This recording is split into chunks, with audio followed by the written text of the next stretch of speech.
Ghostbusters Afterlife, the newest film in the Ghostbusters franchise, just hit theaters this weekend, and I thought it was actually a very pleasant surprise.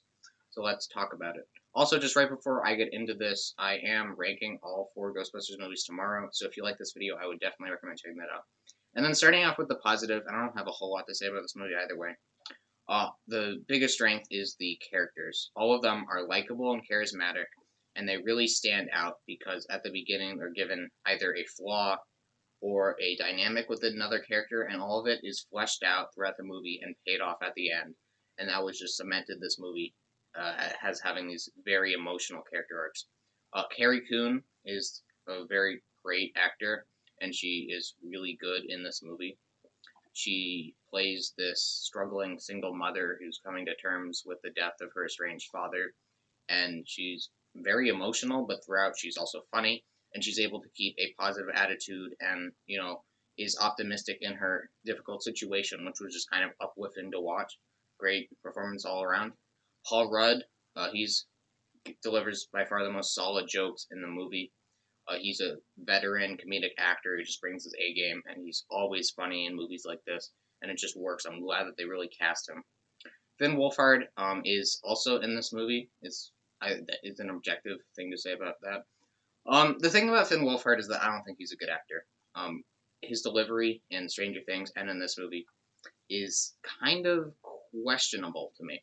But for some reason, the way he delivers his lines, comedic or not, is just always funny to me. Whenever he's on screen, the movie is unintentionally funny. I don't know if other people feel that same way. Other people might think he's a very good actor. Personally, for me, whenever he says like anything, I laughed, and like I'm not gonna hold it against the movie because it contributed to my enjoyment, but it's worth pointing out. He makes this movie better by being in it. However, it's not necessarily because of his jokes. McKenna Grace, everybody's saying she's kind of the stand-up. I completely agree. Great performance from an up-and-coming actor, and just compelling to see this younger girl who has a very different perspective on life from most of the other people around her, and because of that, she struggles to connect with other people and make friends. But across the movie, she learns more about her grandfather, and realizes that he and her had actually a lot in common, and that was really nice character art, definitely. Now, like, I don't have a whole lot to say about this movie other than the characters, and that just shows that the movie's greatest strength is the characters. There is comedy and action because it's a Ghostbusters movie, but this actually has a ton of emotion, and it worked very nicely. If this was a different kind of movie, if it was like Free Guy and I was just talking about how fun it was, then I would just say, something very basic about the character working in that movie, and that's like true for this one. Like, I would generally say, oh, Paul Rudd was funny. I like McKenna Grace's character arc, but here I can elaborate on those characters because I think they were all done very nicely. But one of the best parts about this movie is the return of the original cast, and it was done very nicely.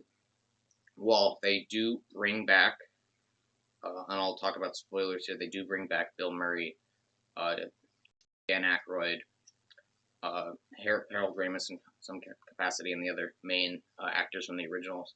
This is still very much a passing the torch movie, and it's really about the new characters. The old characters are just spice thrown in there, but it works. They found a really interesting way to incorporate all of them, showed how their perspective on life has changed and how the dynamics between each other has changed, and through that, pay off some really interesting character arcs between the original Ghostbusters and between Egon and his family, which was one of the best parts of the movie. Something that was kind of subtle. Carrie Coon kind of recognizing that Egon, her father, wasn't actually crazy is like a really nice moment, but all of it is great. Those final couple moments, just seeing everybody come back, and what they're able to do with those characters and how they pay tribute to Harold Ramis, had me on the verge of crying, and I'm sure it's true for a lot of other people. The point where it ends and the credits start playing, I thought it was perfect. When they show poor Harold right there, I just like instinctively went like saluted him like a fallen hero. That sounds weird, but it was paid off very nicely. And like this movie shows how you do fan service right. Like, I'm super excited for the new Spider-Man movie. I am constantly scrolling through Twitter to see what people are saying, finding out about leaks, watching videos about like the returning characters. But there's still a part of me that's worried that it'll just be Tobey Maguire and Andrew Garfield showing up, and the movie's just like, hey, remember those people from the other movies, with no emotion. What I want that movie to be is Andrew Garfield and Tobey Maguire teaching and mentoring our Tom Holland Peter Parker and changing his perspective on what it means to be Spider-Man. That would make this movie fantastic and not just fan service. But as it stands, this is a perfect example of fan service. I went on tangent about Spider-Man because that's kind of all everybody's talking about right now.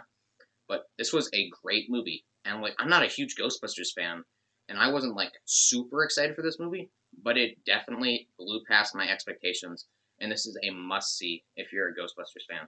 I will quickly address the things I didn't like. There's this kid named Podcast in the movie. I'm sure most people find him funny, but I just didn't. He like narrates everything in like, which is kind of a like a attempting humor, but for me, I just didn't like the delivery. Other than that, I thought the first hour of the movie just moved a little too slow, and like podcast and Phoebe talking about ghosts was just not that interesting to me. But once the movie gets going, it's really good. Overall, this movie was a great blend of motion, comedy, and action, and nothing like we've ever seen in a Ghostbusters film. While there is potential tease that we will get a sequel to this, I really don't want one. I think it ended perfectly here, and I think they might just screw it up if they try it again.